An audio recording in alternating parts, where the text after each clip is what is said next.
Yo, what's going on? It's Indo. I'm the founder over at Rhozeland. In for another episode, Rhoze Podcast. New episode with our guy here, Ooak.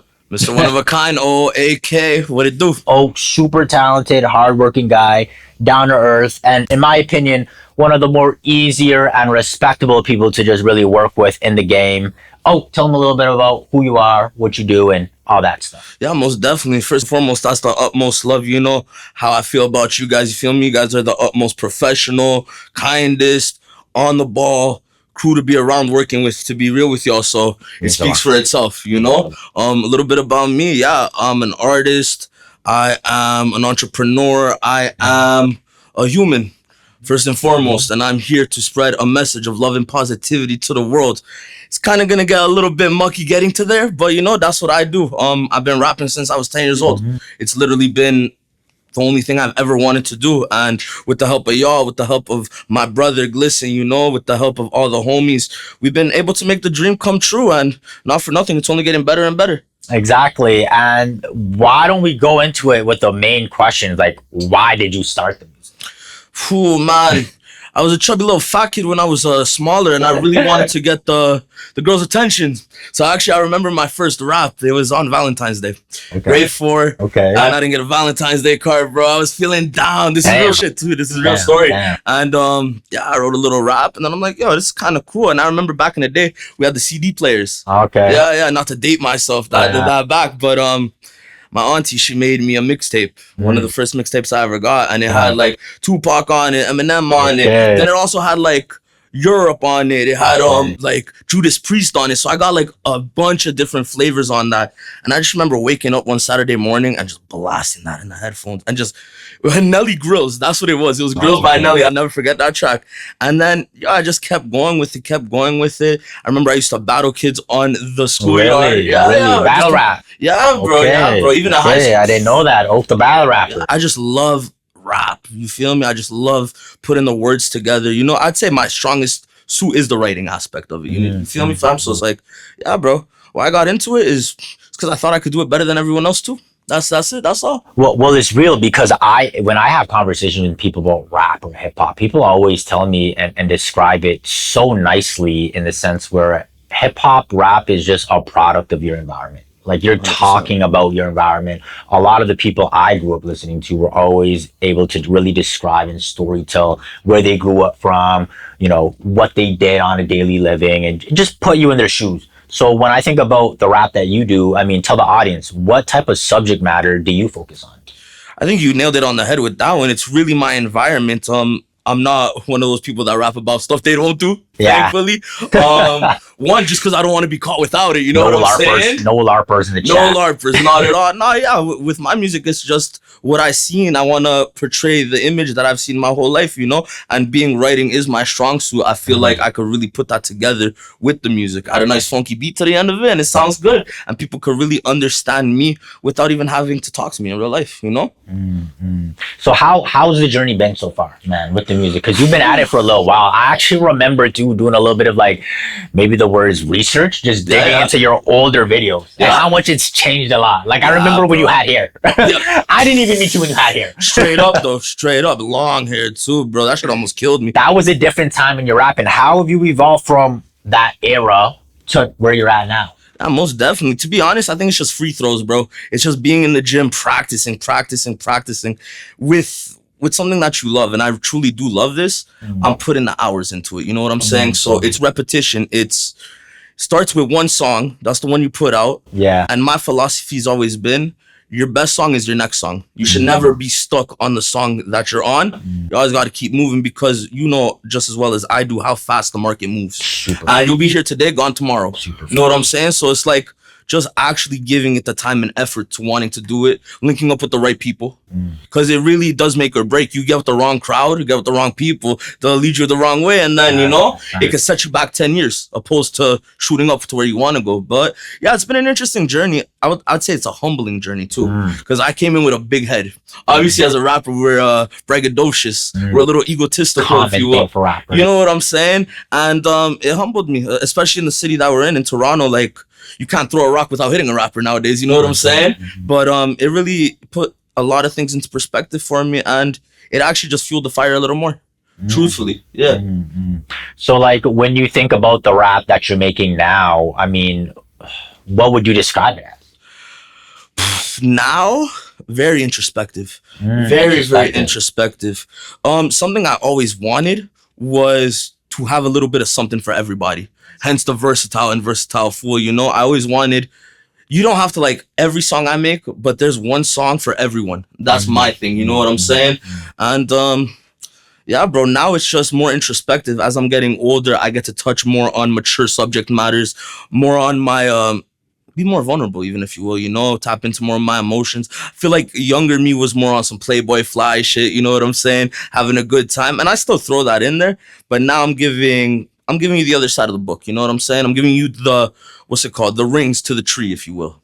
Yeah. And for the audience just watching, Ooak, tell them a little bit about the name, because I know what it means. Yes, and sir. for people that are looking to find him, it's 2 O's. Yes, sir. So break it down. Yeah, OOAK, one of a kind. It's as simple as that. One of a kind, you know, and that's what it is. Something that I even take further than just music is the understanding that there's nobody else on the planet that is you.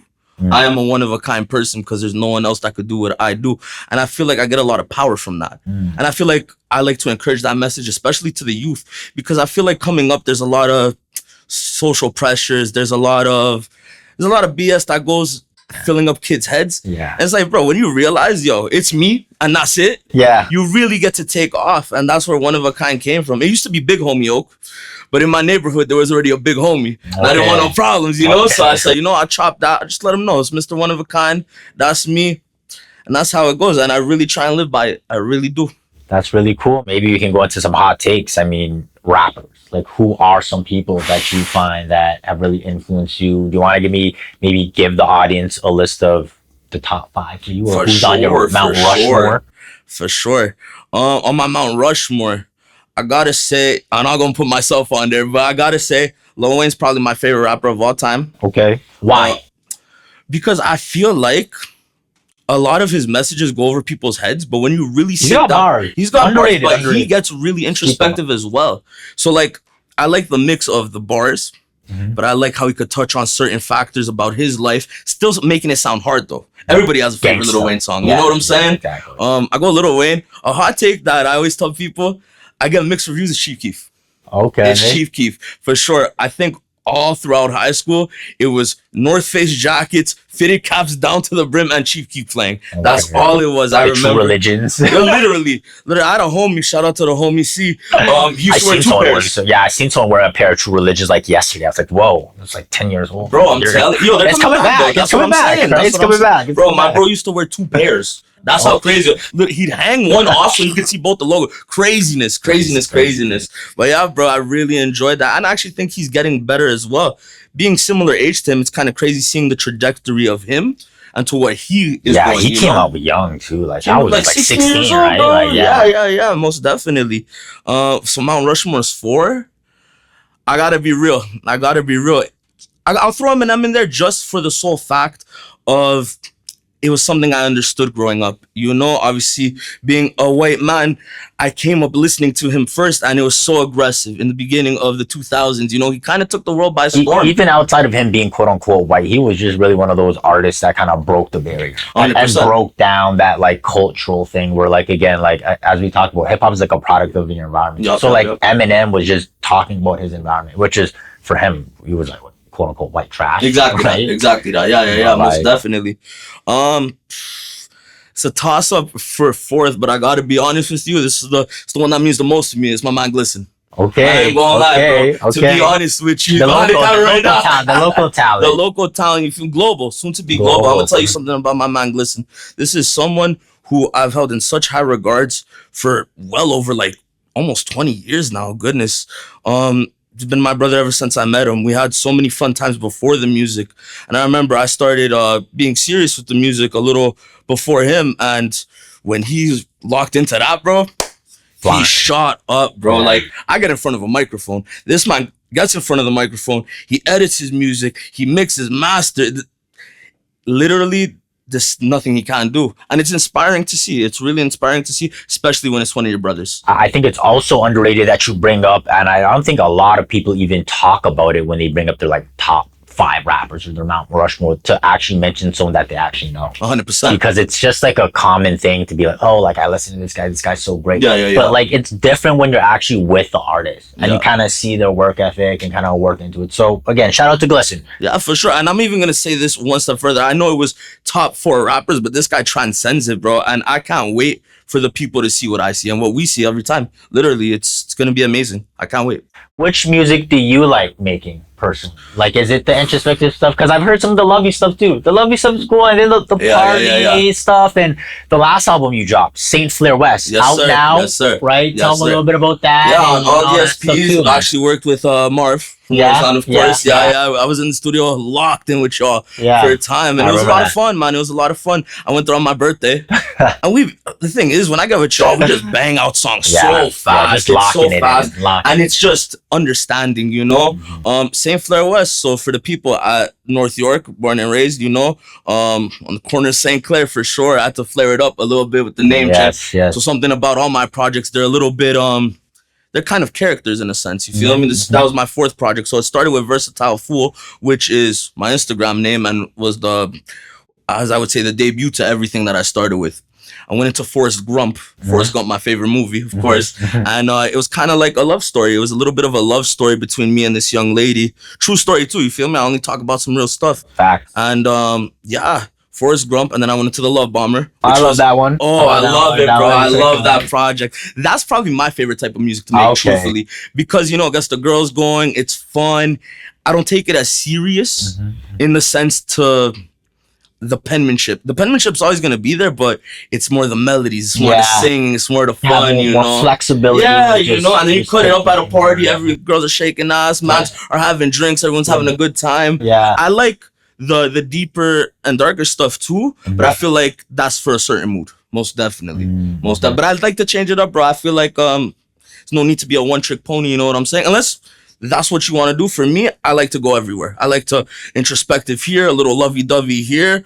I might scream into the microphone. Who knows? And how do you come up with these ideas? Like, what is the creative process for you normally when it comes to like conceptualizing these albums, these songs? Saint Remy. Loud. I'm about to say it, but I'm gonna say pussy for sure. For sure, I gotta say it. And just any hardship that I'm going through, any emotion that I'm feeling like touching upon, you know, I feel like I have a better vernacular when the words are rhyming. Of course, I'm a well-spoken young man. Yes. I know how to navigate a conversation, but when you put that beat on and you're talking that talk, there's nothing like it. To me, there's nothing like it. It's a euphoric feeling. It's almost better than any drug, truthfully. Are we getting technical here? So like the fans might want to know, or the audience watching might want to know, do you write it or do you freestyle? Like what is your whole take on that whole? So it's funny. My favorite thing is to write it. But then there's days, turn that microphone on. Let me just talk my talk. Yeah. Just talk my talk. I love to punch in. I'm punching gang. 1 line, 2 lines. Let me hear that. Bop, bop. Okay, let's keep it going. Going. But that's for more fun vibes, you know, when you're cutting up, drinks in the cup, smokes in the air, everyone's having a good time. But when I write it, it's like I'm going to war. It's written down, cut that beat on, let's go. You feel me? Page after page after page. I prefer the writing because that's where my most polished stuff comes. But there's something so organic about just punching in. Just so organic. It doesn't feel as forced. Not to say the writing is as forced, but you're kind of following a rubric. You know what I'm saying? When you're in there, you're just like, your thoughts, let's go, let's feel it. Maybe you try stuff different with your voice. Yeah. That's something too, like I realized at a younger age, your voice is an instrument. Yes. That's a part of the song. Yes. It's the same as the drums. It's the same as the guitar. It's the same as the piano. Your voice is the complementary end all be all to that. So even learning how to use my voice, and again, a testament to my man's Glisten, like, I was just monotone when I started rap, just like da da da da da da. He helped me experiment with different melodies, how to use my voice a little better, and honestly, it just made me a different animal. It's really cool that you're able to really like have people on your team and just bounce ideas off and stuff, and it's almost feels like an underrated thing in the city in the sense where everyone knows each other and they kind of like respect everyone's work, but are people really working with each other? Nah, not at all. right? Not at all. You know what it is? I think it's like a crab in a bucket mentality. You know, everyone's trying to get out, which I do understand, but it could be a lot easier and a lot better if we all came together as a unity. You know what I'm saying? You can't spell community without unity. And for the audience just watching, talk about a little bit of what your thoughts are on the culture in Toronto for musicians and artists just trying to get out and make it. Honestly, I do like the culture of the city, especially now. I feel like there's so many new sounds in compared to 10 years ago. There was a big boom 10 years ago, summer 16, you know, Jersey was dropping, all the Toronto mans were out. But now, like, you get the African flavors, you get the reggaeton flavors, you get screamo stuff. Like, I feel like there's not a box per se for the music. Exactly. It's just hard because everyone's trying to get out. And when you get out, you gotta step one way or another, and it's definitely an interesting spot we're in. And how are you trying to navigate this? Especially because I feel like Toronto music is in such a transition period. Yeah, right? Like things have changed so much within the last 10 years, and like Toronto's really opened up as this city that's not just like a hotspot for music, but like tech. Yeah. Entertainment's always been there. It's always been a fashion hub too. So how do you see it all just fitting in and going within the next little while? Well, the catalyst of it is work. It's all about work. You gotta almost be consumed by what you're doing. And I feel like personally, no matter the outcome of what happens, if you put the effort in, that's what you get back. Yeah. So I just think for me, navigating is just keep pumping these songs out, keep being as real as possible, getting with the right people, making the right decisions, when making the wrong decisions, knowing how to bounce back, and really just head forward, tunnel vision. Yes, sir. So any strategies you have for artists that are looking to start their whole journey?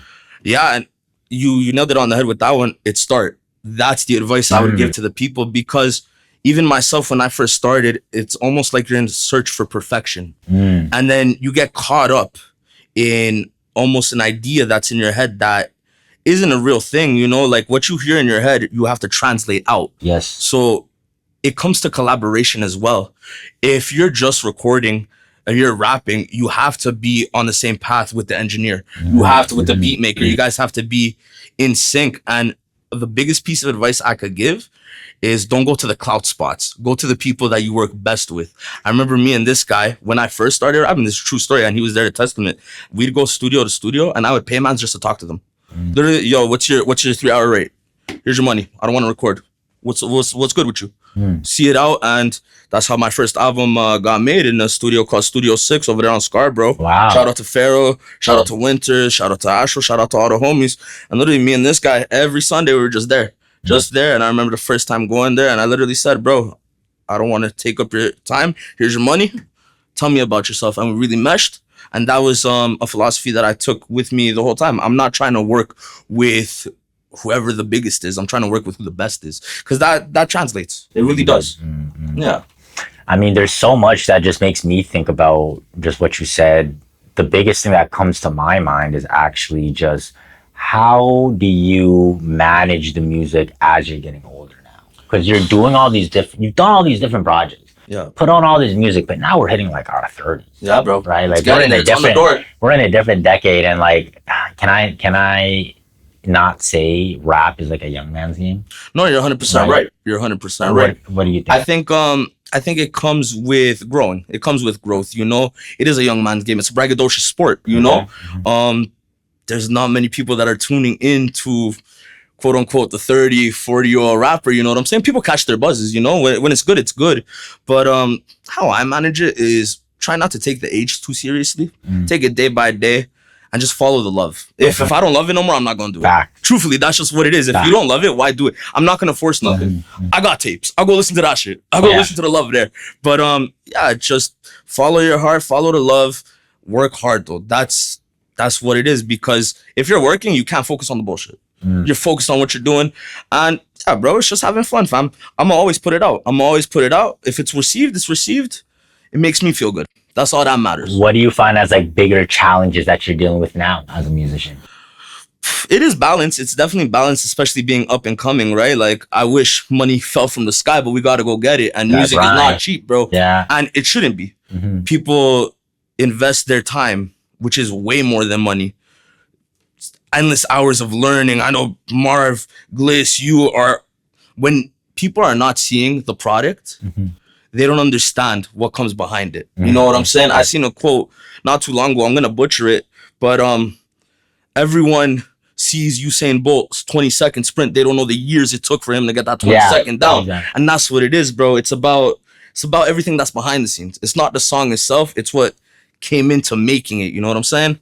So yeah, I'll say so. And for the audience just listening in, Oak's been making music for what, a decade? About professionally, about that, yeah, bro. About that. Almost 10 years, yeah, still.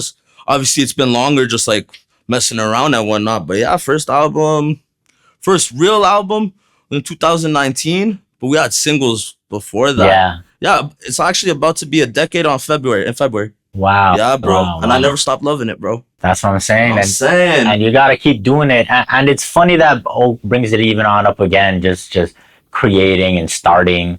I find that a lot of musicians and artists are not doing one thing, which is, in my opinion, one of the most important things to do in 2026, which is to build in public. Yeah. And when I mean building in public, it's literally showcasing people what you're building, even if it's not done. And I find that a lot of musicians are just waiting for that magnus opus or that big thing to just feel like they're just ready to show the world.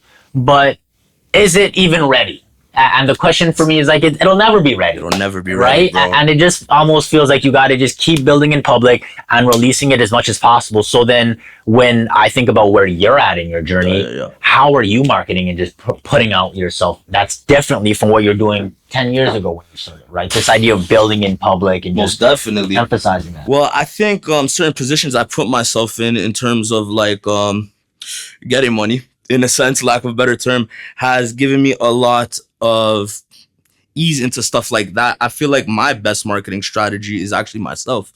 So most people, obviously the social medias, of course, like these are all on the rubric. Social media, you got to plug in, you got to tap in with the right people. But it's this is what markets me. It's going out, it's being in front of these cameras. It's actually giving people a chance to understand that I'm not just a one-trick pony, that I'm not just a Toronto rapper, if you will. It's, yo, this is what you get, Mr. One of a Kind, you know? And there's no better marketing than that. You are your best market. It's such a different time too, because like I think a lot about how artists also got to be content creators and put themselves out. And again, when we were talking about this Rushmore of artists, whether it was like Chief Keef, Lil Wayne, aside from Glisten, but like all these other more established, you know, mainstream rappers, let's just say, it was a while for these artists to like put out music and like provide updates, you know, like back in the day, Lil Wayne's albums would be like a few years apart and all 100%. That stuff. And now with music,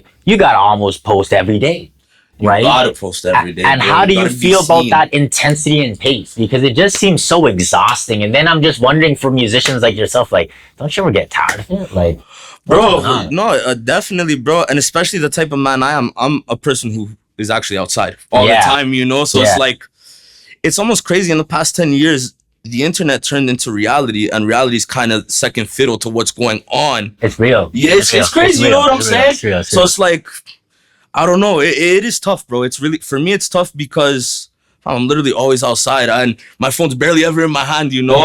That's why you need a team. That's why you need a team to do the things that you can't do or that you don't want to do. You know what I'm saying? Exactly. It takes time, though. It definitely takes time. Yeah, bro. Yeah. I think it's super important to talk about what you love to do and how much you need to follow that. But going into what you love to do, how do you go through the challenges? Because it must be so difficult just doing what you love, and then you're going through all these obstacles. You got friends, you got families, you're maybe not seeing the results. Yup. What's keeping you going despite loving it and not seeing the results? Putting my faith in myself, truthfully. I'm an October baby, so balance is the key word. It does take time. It does take effort to balance all of it. It's about allocating. You can't just go into it without a schedule, without a routine. You got to treat it like a job. You got to treat it like work. And you got to love the obstacles. That's the thing about it, bro. If you don't love the obstacles, you're going to hate what you're doing every day. There's obstacles in every sector that you're going to do. But if you love it, it's not even an obstacle. It's a challenge you want to get over. So what's been one of the hardest obstacles that you found, maybe you could say this year or within the last year? just with yourself, the music?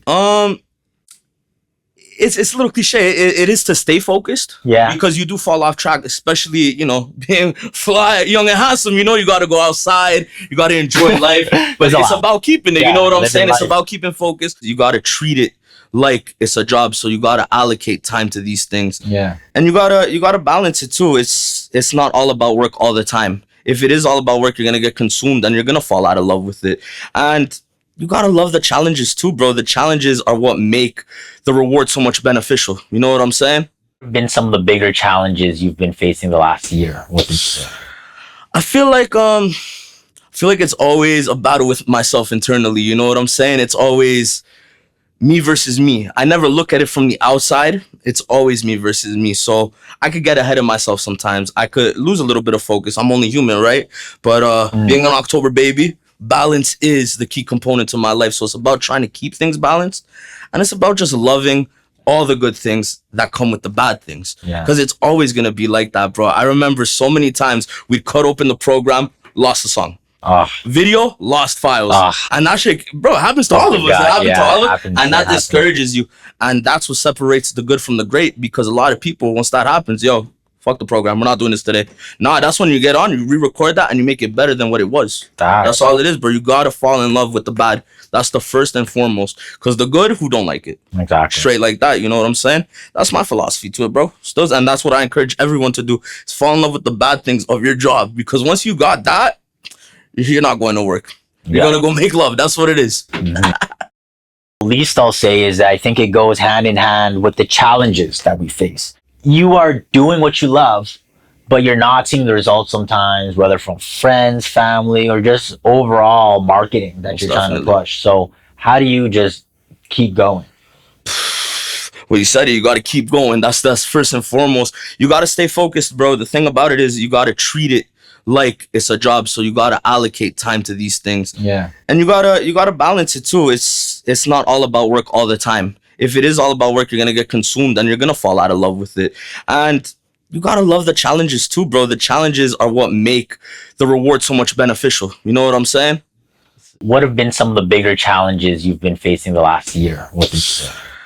I feel like it's always a battle with myself internally. You know what I'm saying? It's always me versus me. I never look at it from the outside. It's always me versus me. So I could get ahead of myself sometimes. I could lose a little bit of focus. I'm only human, right? But being an October baby, balance is the key component to my life. So it's about trying to keep things balanced, and it's about just loving all the good things that come with the bad things. Because it's always gonna be like that, bro. I remember so many times we'd cut open the program, lost the song. Video, lost files. And that shit, bro, it happens to all of us. It happens to all of us. And that discourages you. And that's what separates the good from the great, because a lot of people, once that happens, yo, fuck the program. We're not doing this today. Nah, that's when you get on, you re-record that, and you make it better than what it was. That's all it is, bro. You gotta fall in love with the bad. That's the first and foremost. Because the good, who don't like it? Exactly. Straight like that, you know what I'm saying? That's my philosophy to it, bro. Still, and that's what I encourage everyone to do, is fall in love with the bad things of your job. Because once you got that, you're not going to work. Is there anything you want to say to the audience? There's a few things I want to say, to be honest with you. First, tell the audience. I want to tell everybody that I love them from the bottom of my heart. And I'm going to tell you why. We don't say it enough, especially with past events that have happened. You guys know, of course, life's short. I'm only here for a little bit of time. This video is going to supersede me in the longest time possible. It's here forever now. That's it. And what I want to encompass in this last little bit is letting people know, lead with your heart, lead with love, because that is the strongest thing on this planet. It'll take over everything. And the people I love know I love them wholeheartedly. So I don't need to keep saying it. You know what I'm saying? But I'm going to keep saying it. Because in a world where everyone is just stuck in their own ways, everyone has their own bullshit, a smile, you're good, yo, love you, will go a long way. And it could stop people from really going over the edge, because it's not easy out here. It's not easy out here. So I'm going to say to the youth, keep your head on straight.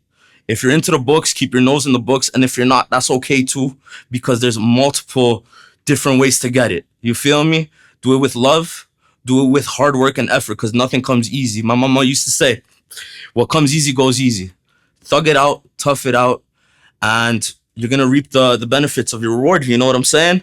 Love to everyone. Go listen to the music first and foremost. That's why we're here. Tap in with Rhozeland. They're the best in the city. I don't know what in the world. This is a global thing. We're taking it from local to global. And yo, my next hit is my best hit. So stay tapped in. That's what I love to say. Shout out to everybody. So thanks so much for tuning on in. It's Endo. I'm here with big homie Ooak. AK, Mr. One of a Kind. We'll catch y'all in the next one. See you later. Bow. Yes, sir.